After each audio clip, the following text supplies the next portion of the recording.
Boker Tov, everyone. The book of Vayikra, called in English Leviticus, having to do with the Levites and the Kohanim, the different priests and the laws related to them, is full of mysteries. And what I mean by that is there are a lot of symbols and rituals that don't on the surface seem to make sense. We talked a few weeks ago about one of the biggest ones about the laws of kashrut, what animals are and are not permitted to be eaten. But connected to kashrut, and certainly in this week's Parasha of Tazria, is the idea of these Hebrew words, tahara and tuma, purity and impurity. As I pointed out in the past, they are often confused with the idea of good and bad. Something which is pure is good, something impure is bad. And that's not the way the Torah uses it. The Torah is actually quite consistent with the significance of purity and impurity. Something which is pure is something which is either fit to be offered before God, meaning if it's a pure animal, it can be offered to God, or if a person is pure, they can come in the presence of God, make an offering, and all of these different relevant laws to the house of God, whether it's the portable Mishkan that they're discussing in the Torah, or eventually the Beit HaMikdash. That's the only significance, and someone that has Tumah around them cannot come into that place. So if somebody walks around in a state of impurity for a long time, they haven't done anything bad per se. There's nothing bad about them. They just can't go to the temple. Practically speaking, they need to purify themselves because there's the 3 pilgrimage festivals, and there's all of these opportunities or requirements to make an offering before God, or at least go to the temple or the Mishkan. But again, there's nothing inherently bad about tahara and tumah. So one of the things the rabbis try and figure out is, okay, fine, it doesn't have to do with quality of a human being. It's not that, people who do evil acts are impure. So what makes someone impure?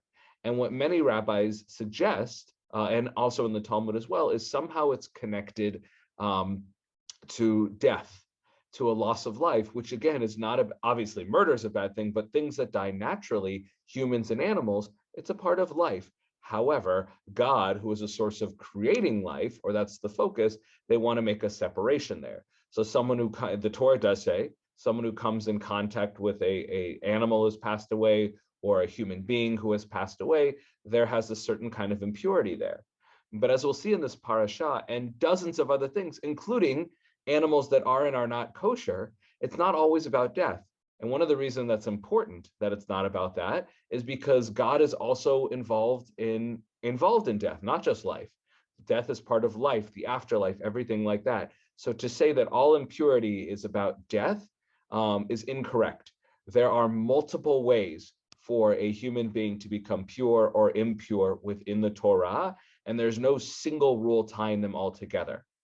But in the beginning of this week's parasha, we see one of the most peculiar uses of the idea of purity and impurity, because one of the most common ways that specifically a woman becomes impure, and this is why I point out it not being about bad or dirty or anything like that, is when a woman has her period, when she's menstruating, and she's sloughing off the eggs in her body that were not, she didn't get pregnant, that were not fertilized. When that blood comes out, she is in a state of tumah. She's in a state of impurity, and there's nothing wrong with her. There's 2 practical things. One is she cannot be with her husband during that time, or she can't sleep with her husband, and she can't make an offering in the Beit HaMikdash or come to the Mishkan or the Beit HaMikdash. But the rabbis say, well, it's because somehow there's some sort of death there because there was a potential life and it wasn't fulfilled. Again, that's not consistent, but in the beginning of this week's parasha, it talks about a woman who does have a child successfully, yet there's still some side of impurity here. So what's going on? And then a woman who gives birth, we won't go into all the details, but there's still some bleeding that happens long after a woman gives birth because it's physically traumatic to a woman's body. And then it says that the blood that comes out of that woman at that point it's both purifying and impure. The point is that it's all very, I don't want to say it's very inconsistent, but it leaves a lot of mystery and it's unclear. So we're going to focus in on one peculiar phrase about blood, which usually is a source of impurity, and it talks about it being a source of purity. So with that in mind, Jane, I'm going to go ahead and unmute you for the first source. And this chunk of text is, I think it's actually the beginning or very early on in this week's parasha, and it gives the context of it. And pay attention to what is happening to the woman, what is happening to her body, and how purity and impurity play out through this based on the background that I said about what the significance of purity and impurity are, and more importantly, the idea of life, death, and blood, and how those often are seen to play in it. So please, Jane.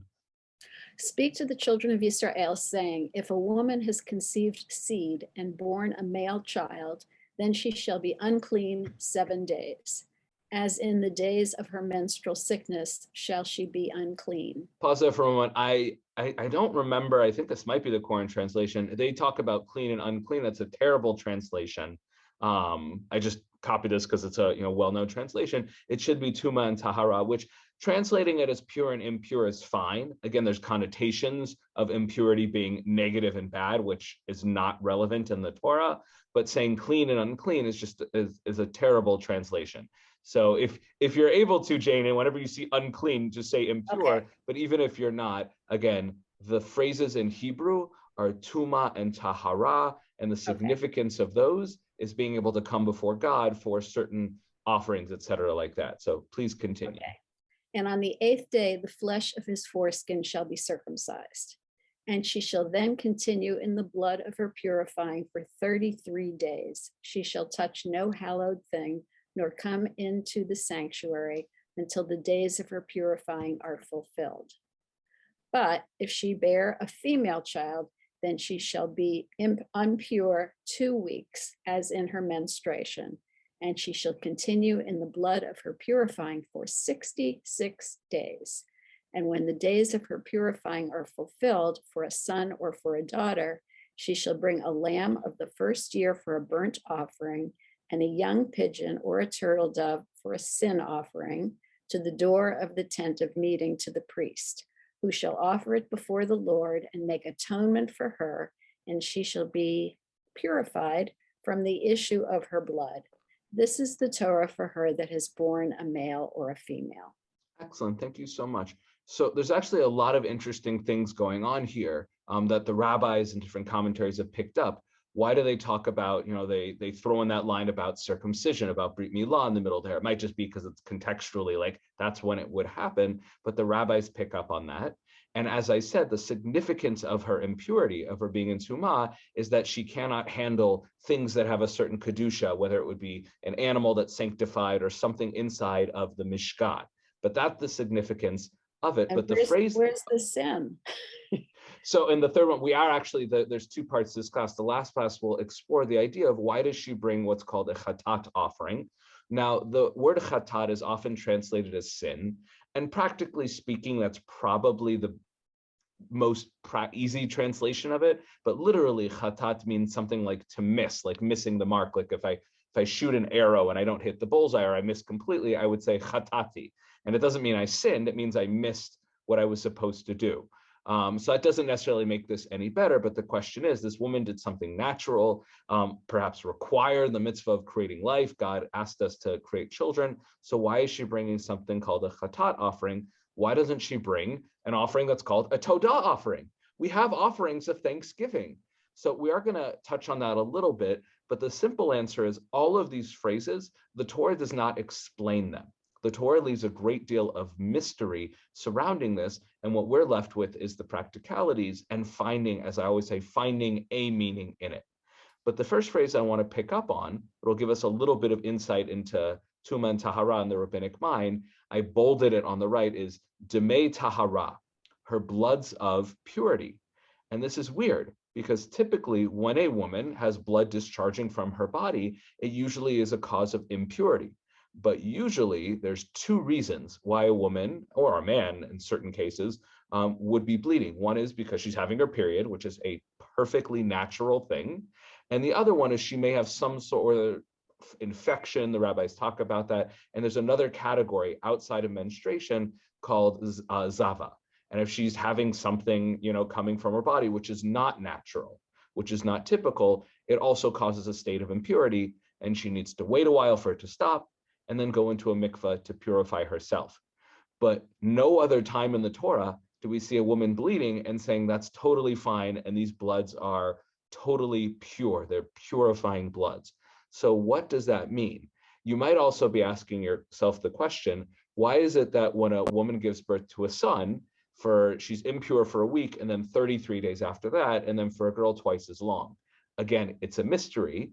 One of our sources will kind of, I think it might actually be our first source, will kind of hit on that, but there's just so much mysterious going on here. And we're left with, this is the law, but what do we do with it? What does it mean to us? So what we're going to start with is the classical rabbinic response to this. And some of the ideas here, you might say, oh, that kind of makes sense. Some you might say, oh, that's icky, and I fully disagree, as do I, but it's very interesting to see how the rabbis tried to tackle this. So Gloria and Leonard, I'm going to go ahead. Oh, and if Gloria, you have a question, even better, because I'm unmuting you anyways. Yeah, Gloria, please. I was just thinking that she's impure 7 days because on the 8th day, it's like she has to present her son, for the bris. Meaning if a girl had a bris on day 8, it would also cut it off early, but because she doesn't, like the bris is sort of like a milestone that ends that initial impurity, but a girl who doesn't have that, it's longer. Well, I would say that you should be included here in the Ramban's comment, because that's I have not read that take. That is very interesting. Now, we still have the mystery about why 33 and 66 days, Right. and specifically these bloods of tahara, purification, I like the translation here, is the 33 and the 66 days. So the Ramban, besides being very clever, even though I kind of disagree with his ultimate ruling here, his understanding of it, one of the best things about him is he brings everyone before him. So he's going to bring Rashi, he's going to bring the Ibn Ezra from Spain from 11th century. He's going to mention a lot of different opinions before he shares his own. So Gloria, please, source number 2, Ramban. In the blood of Tahara, purification. According to Rashi, this means that even though she sees an issue of blood during this period of 33 days for a male child and 66 for a female, she is nevertheless pure by law of the Torah. And so did Rabbi Abraham ben Ezra write that the meaning of the above expression is that, quote, it constitutes pure blood in contrast to the blood of the menstruant, and therefore does not convey impurity.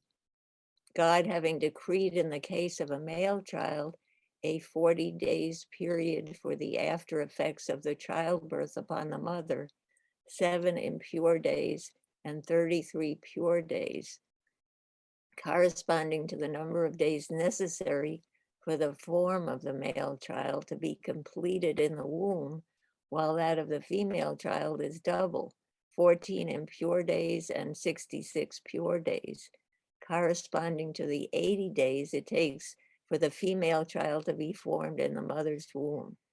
This is clear and tested. So before we go on and Ramban shares his own personal take, let's unpack this. So the first opinion of Rashi is that usually, as I said, in all other cases in the Torah, when any human, not just a woman, but when any human, male or female, has some sort of blood or something coming out of their body, whether it's natural, like a woman menstruating, or some sort of infection, that leads to a kind of impurity. And again, the relevance of that is really more for going into the temple or the Mishkan in this case. For women, though, there's something extra, as I mentioned, is that a woman, when a woman has her period, which is totally natural, during that time, she cannot be with it. She can't sleep with her husband. Specifically, the Torah about them actually like making love with each other, but the rabbis expand it to anything, touching, kissing, intimate in any other way. But the point is that when blood comes out of a human body, even if it's natural, that is a state in which it's not appropriate to come before God to make an offering. But Rashi comes and says, well, this blood is different because it's associated with life and everything like that. So it doesn't convey impurity, except for up to 66 days, she can't go into the Mishkan. So what do you mean it's pure according to the Torah? The Torah says she can't touch anything that's holy. So what does it mean that she's pure? So Ibn Ezra, perhaps explaining what Rashi really meant to say or adding his own thrust on that, Rabbi Ibn Ezra says that when a woman has a natural flow as part of her period, she can't be with her husband. And she can't go into the Mishkan, the tabernacle. This blood is different in that she is allowed to be with her husband, at least after 1 or 2 weeks, the initial period. She can go into a mikvah, and that's practically the law. After a woman gives birth and the initial blood flow stops, she can go to a mikvah. She's pure. She can be with her husband again, which she may or may not want to. And physically, doctors will say that may or may not be a wise thing to do. But according to the Torah, she can. And then for the next 33 to 66 days, if there is any kind of blood coming out of her body, even again, it's part of the healing process, she's still allowed to be with her husband. She's not considered to be what the Torah would call a nidah, where she has to separate from her husband, but she still can't come into the temple. So that's what Ibn Ezra, and by the way, that actually makes a lot of sense, is that it's not completely pure, it's just different than her regular menstruating blood. There's a difference there. She can be with her husband, but she can't come before God. Why that distinction, Ramban will get into, and Ibn Ezra's explanation doesn't explain the 33 versus 66 days, although he does here propose the idea, which it says it's clear and tested, which I don't know, is that men develop in the womb twice as fast as girls. So I don't know who said they tested it or how they tested it. I don't want to get into that. I don't think it's true. If we had anyone here, a pediatrician who can attest to the nonsense nature of this, I don't know. But that has been proposed. And I think Ramban might even bring it up at the end. But we have at least 2 possible answers here, and Ibn Ezra seems to make the most sense. Ramban is going to go in a different direction that Maimonides also goes. I don't like it, but it's very interesting to see how he gets there. So Gloria, if you would continue, please. I'm just going to scroll down so it's here. Okay. But in my opinion, please. But in my opinion, the meaning of the word tahara is cleanness in a physical sense, similar in meaning to zahav tahor, pure gold, which means smelted and refined. Thus, the meaning of the expression here is as follows: having commanded that a woman who gives birth to a male child be impure for 7 days, as in the days of her impurity, because then she usually sees issues of blood from the interior of the womb, from which the menses are discharged. He further commanded that she should wait for another 33 days, staying in her house in order to cleanse her body. For during all these days, she will emit the remnants of blood. So before you go on, so what he's making a distinction here is where the blood is coming from. By the way, for the laws of nidah, when a woman has her period, and that's very significant if she's trying to get pregnant, or just being able to be with her husband physically, it matters if she just went to a doctor, had an exam, and there was a small injury, so a little bit of blood comes out, but that has nothing to do with her period, versus it actually being menstrual blood, which is the sloughing off of the ovaries. So he's saying here that in the initial days, like right after a woman gives birth, the blood that is coming out is the same blood as if she was having her period. And therefore, she is impure in all of the significant ways to her husband. She can't touch him or sleep with him, and she can't go into the Beit HaMikdash. But after that initial sloughing off, which again, we have to ask the question, why 7, why 14? And again, we don't know. After that, there's still a healing process, and it takes a long time. And there may be other, as I said, it is traumatic to a woman's body in a way that I cannot appreciate, or at least not in that intimate way. And he's saying at that point, it's not about the impurity associated with her natural period. It's just she's not clean. She's physically unclean. So when I talked about tuma and tahara, is not really about being clean and unclean. He is kind of getting into that idea there. It's just physically, she's not in a state of cleanliness. It's, somebody who's covered in physical dirt wouldn't really want to come, or an unreasonable amount of dirt and blood and stuff wouldn't come before God. So to a woman who has an injury and she's actively bleeding, she can be with her husband, but it's not appropriate to go before the Beit HaMikdash. Now, the reason I disagree with that is because it's not consistent with some of the other ideas, but you can see where where he's coming from with this. He's trying to figure out, this clearly isn't the same blood as her natural period. So what's wrong with, why can't she come before God, but she can be with her husband? It must be because God doesn't want somebody who has an actively bleeding injury. And one of the reasons I don't like that might be a personal bias, is that just feels like a negative thing to say about a woman who's going through a traumatic healing. And then perhaps even more so, maybe a woman might say, actually, that's nice of God to think that, because a woman may not want to come before God during that time when she's actively physically, been, damaged in that way, even if it's natural. So that's the distinction that he is making there, and why those continuous bloods have nothing to do with her regular menstruation, but why it's inappropriate for her to go to the Mishkan. So please continue, Gloria, and then she will become. And then she will become cleansed from the childbirth, pregnancy, and conception, and she may come to the house of God. Good. Now our rabbis have received the tradition that during these 33 days for a male child and 66 for a female, she is pure for her husband, because with reference to the 7 impure days, it says that they are as in the days of the impurity of her sickness. But in connection with these 33 days, etc., he said that she is impure as regards eating or touching hallowed things and entering the sanctuary, but not for non-holy things, nor for her husband, just as the rabbis have said, quote, her husband is not a holy object, end quote. The reason that the time is doubled in the case of the birth of a female child, that is 14 impure days and 66 pure days, is perhaps, as Rabbi Abraham Ibn Ezra said, as mentioned above, in accordance with the opinion of Rabbi Ishmael, that the formation of a male child is completed on the 41st day, and that of a female child on the 81st day.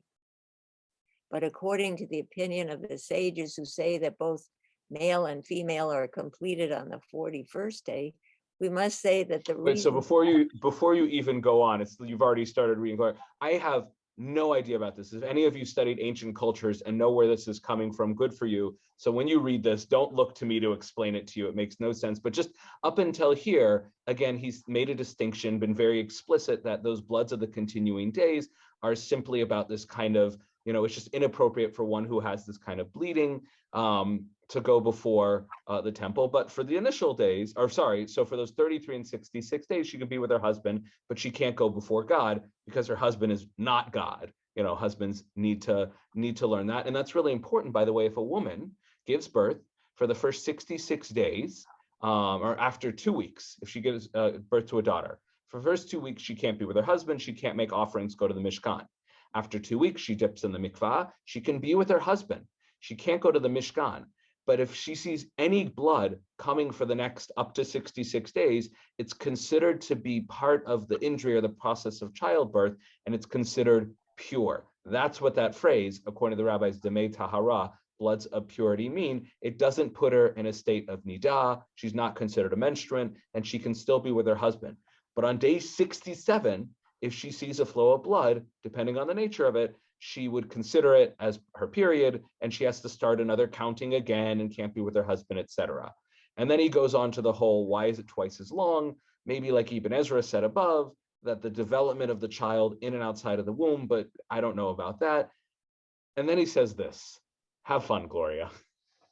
Where are we up to? Sorry, but according to the opinion of the sages who say both male and female are completed on the 41st day, there's this idea in the Talmud that a child becomes a viable fetus at 40 days. And that's actually important to the laws of abortion in Jewish law, is the threshold for an abortion where it's appropriate is much lower in the first 40 days. And that shouldn't necessarily affect modern thinking about it. But the rabbis do think that initially, what's growing inside of a woman is not a life yet. After 40 days, it does become it. But there's an opinion that for a boy, it's 40 or 33, and that for a girl, it's on 66, all these ridiculous things. But the Talmud also says, no, they both develop at the same rate.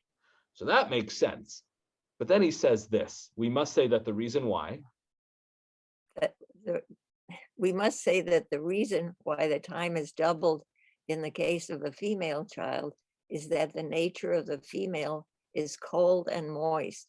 The white fluid in the mother's womb is then exceedingly abundant and cold, this being the reason why she gave birth to a female child. Hence, she needs a longer time to become clean in a physical sense on account of the abundant moisture in her, which contains the ill-smelling blood, and on account of the coldness of her body, as is well known that sick people who suffer from cold need a longer period to restore their vigor than those who are hot.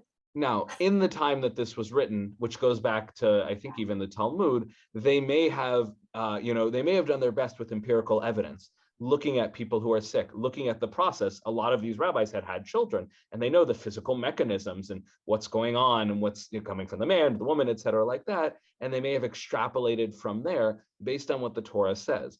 Now, we don't have really a great explanation for the Torah. And why it's double for a girl. I mean, at least, Gloria, your explanation for the initial why 7 and not 14, 7 for a boy, 14 for a girl, about the circumcision, that's actually a really good idea. And the fact that the Torah specifically states in the text the circumcision right after the birth, but the 33 and 66 days, we just don't know. And this whole thing about cold and stuff like that certainly represents old medical knowledge that is clearly incorrect. It made sense at the time. If it was medically true, then maybe it would help explain it. But again, even if there's the idea that inside of the womb, it takes twice as long for a girl to develop, why does it take twice as long afterwards? Because a girl is colder, what she left behind is colder. I guess that's what he's saying. So I just wanted to share that the rabbis don't always know what they're talking about, nor do I. But the ideas that Ramban brought here, at least even Ezra is the only one who kind of makes sense, in that it has to do with the distinction between bloods, between her natural menstruation blood and the natural blood of healing. And then he says that it's inappropriate to come before God in that healing state. But the next source that'll end this section is Rashbam. Rashbam is the grandson of Rashi, but he often disagrees with his grandfather. And in fact, in Rashi's famous commentary on the Talmud, at some point he passed away before he finished it, and his grandson Rashbam completed it for him. And you see a very different distinction in the style. But his explanation here is quite simple and to the point. So Leonard, if you want to take some number 3, please. Blood, which is not the result of menstruation, there are 2 separate origins within a woman's body from which blood emerges at different times. The blood which emerges during the 33 days mentioned does not confer impurity. In fact, it is part of the healing process. Excellent, thank you, Leonard. Now, this idea that Rashbam proposes about it being different from her regular menstruation blood, that was proposed by Ibn Ezra, and even though Ramban didn't go with it per se, or he did kind of go with it, and then he went another direction altogether about being physically clean, but that's the basic idea. But the reason I like this Rashbam is because of his final statement, which is that it's part of the healing process, that it's a natural part of a woman giving birth, and there's nothing wrong with it. And that's really one of the messages I want to drive home. As the Torah deals with Tuma Tahara, it is not about things which are unnatural or bad or clean or dirty, which is why I don't like some of Ramban's conclusion, but the idea that these are all natural things. However, there are certain states that we're in. For example, if somebody has COVID, it's not appropriate for them to go to synagogue. That is, being sick is a natural part of being alive. It is not a moral judgment on somebody who gets a virus. They have not done anything wrong, or well, some have, but that's beside the point. But somebody who gets sick, it's okay to get sick. But when someone's sick, it's inappropriate to hang out with friends when they're coughing or sneezing and all those things like that. They're not a bad person for being sick. They would be inappropriate, though, to come before a group of other people and to teach them and hang out with them. That wouldn't be appropriate. So it's saying here, according to Rashbam, it's totally natural. And as Ramban pointed out, and I do agree with him, is maybe it's just not appropriate during that time. And again, I'm not a woman, I can't speak to this, but maybe some women who hear that idea might say, you know what, I wouldn't necessarily want to have to go to the Beit HaMikdash to give an offering during that time, because it is a traumatic, physical, and often a psychological experience. And maybe the Torah, God, is recognizing that and giving women the time to heal properly before she brings an offering. Why the doubling? That we just don't know. We just don't know. But regardless, woman is given the time to heal. And more importantly, the fact that she can be with her husband, it's a recognition that she's not a nidah. There's nothing wrong or separate about her at all. It's perfectly natural healing, and she can be with her husband physically, who she might need in that time. Maybe she doesn't, but she might need him. So even though we haven't solved the mystery completely, we've seen that the rabbis have tried to use their own understanding of the world, of science, and at least attempted to be sensitive in their own way. But now that we've come up with the idea that maybe the Torah is creating a sacred space for a woman to heal, we're left with the question that Jane asked at the beginning. Once she's healed, great. And the reason it's important is because she has to go to the Beit HaMikdash to give an offering. But the offering she gives is a sin offering. And again, the Torah does not explain why. So before we go on to section B to explore that, any questions up until now? Beautiful. So the rabbis, when they see that a woman brings a chatat, a sin offering, they go through all kinds of different explanations for it. They think about what might the woman have done in that time of sinning, but probably the most, not the one that makes the most sense, but the most popular one is actually brought in the Talmud. And Isabel, can I go ahead and unmute you? Isabel, if you just want to unmute on your side, and if you will take the source from the Talmud, please. The students of Rabbi Shimon ben Yochai asked him, for what reason does the Torah say that a woman after childbirth brings an offering?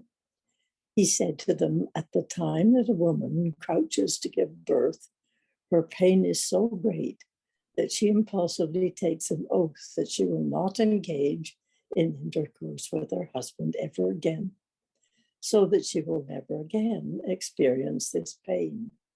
Therefore, the Torah says that she must bring an offering for violating her oath and continuing to engage in intercourse with her husband.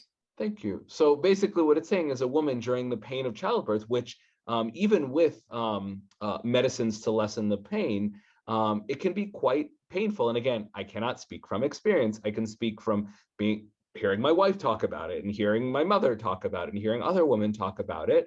And what he's imagining is that a woman is in so much pain, and it probably was more painful, and certainly the chance of mortality was much higher in ancient days, and even today in certain countries, is that she might say to her husband, I swear to God, I'm never going to sleep with you again because I don't want to get pregnant and go through this again. And then afterwards she says, oh, well, I was mistaken. I actually realized it was worth it for this beautiful baby, and then sleeps with her husband. And now she's broken an oath that she's made to God. And there's so many assumptions here that an oath made in that intense moment is valid. But what about a woman who indeed does swear she's never going to be with her husband again, and she doesn't? They only have one kid. So there's a lot of holes in the argumentation here. Also, one can read it and say, this is a man, Rabbi Shimon Bar Yochai, who's there's nothing necessarily bad about him. He's quite a brilliant scholar throughout the Talmud, but who is he to explain what's going on in the minds of women when they're giving birth? So what I wanted to do is find the mind of a woman who could speak to her own experience, but who also engaged with this text and could speak to it after she had gone through the experience of having a child. So this is a woman, Pamela Gottfried, and she works with the Melton an Institute of Continued Adult Learning.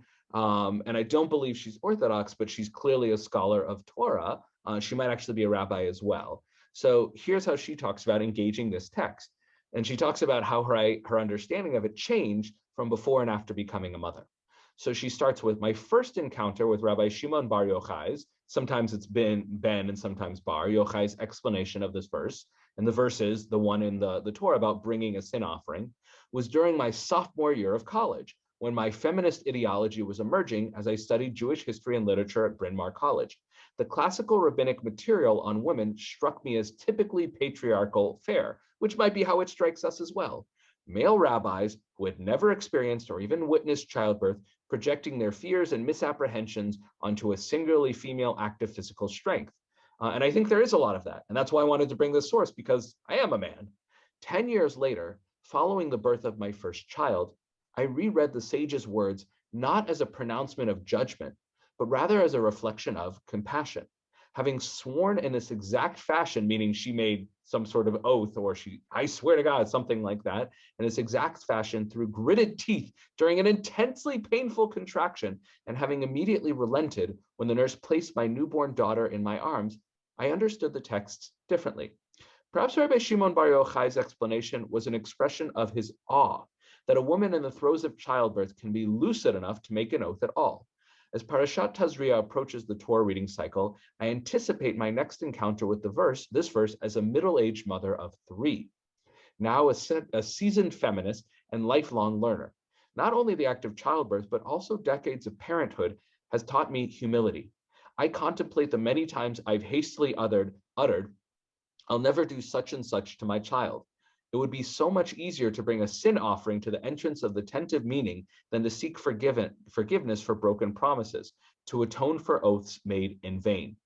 Now, this may or may not be what Shimon Bar Yochai meant, and it may or may not be what the Torah meant, but the important thing here is that this woman is able to read the text in a way that works for her, that is sensitive to her, that matches up with her experience. And this is one big takeaway here, is that we need more women who are able to add their own unique, both academic and spiritual readings of the Torah, because we're missing a lot by not having these voices. But the other beautiful takeaways here is that at least one can read the Torah and that source in the Talmud as attempting to be sensitive. Like I said, one could read the whole thing about 33 days for men, 66 for giving birth to a girl, as, oh, that's so insensitive, is something wrong with girls, or maybe they're twice as good, I don't know, but instead to read it as God's creating a sacred space for someone to heal. Again, we don't know why twice as long, but for whatever reason, the Torah can be read in a way that is more positive and constructive, and it can be read in a way that's patriarchal and misunderstands the female experience. But the whole thing is this: if only men are trying to interpret it and trying to understand how the text connects with the female experience, it's going to have a problem. Some men might get it because they're brilliant, sensitive, wonderful people, but we really need a woman's voice, women's voices, much more in interpreting the text, and not just, and it's important, not just around childbirth. The entire corpus of Jewish law would do just as well to have a woman's voice, but particularly here, where it's very hard for men to really understand the experience of a woman. And the fact here that a woman who is self-avowed or self-proclaimed feminist says something that can seem so offensive, if you actually sit back for a moment with a bit of humility and say, you know what, maybe women do this, and it is appropriate to bring a chatat sacrifice. And truth be told, at least based on her final reading about how parents make broken promises all the time, dad should also be bringing sin offerings as well. But regardless, she's able to read the text with humility based on her own experience. And rather than write off something completely, she's able to make it part of her own tradition, had her own understanding to it. And essentially, that is what Torah is. She has created a Perush, a commentary, her own Torah on it. So we're still left with a lot of mysteries. However, I said one of our goals is to add meaning to these mysteries. And I hope that we've done that in some small way. You may not agree with all the conclusions of Ramban or Rabbi Shimon Bar Yochai, but hopefully you've at least for yourself seen that it is possible to read these texts and say, you know what, this can speak to me in this way. Or even Gloria, who had a beautiful read of 7 verses 14 days. It is possible to find meaning in the text, but you have to come to it, as Pamela Gottfried does, with humility and an open mind.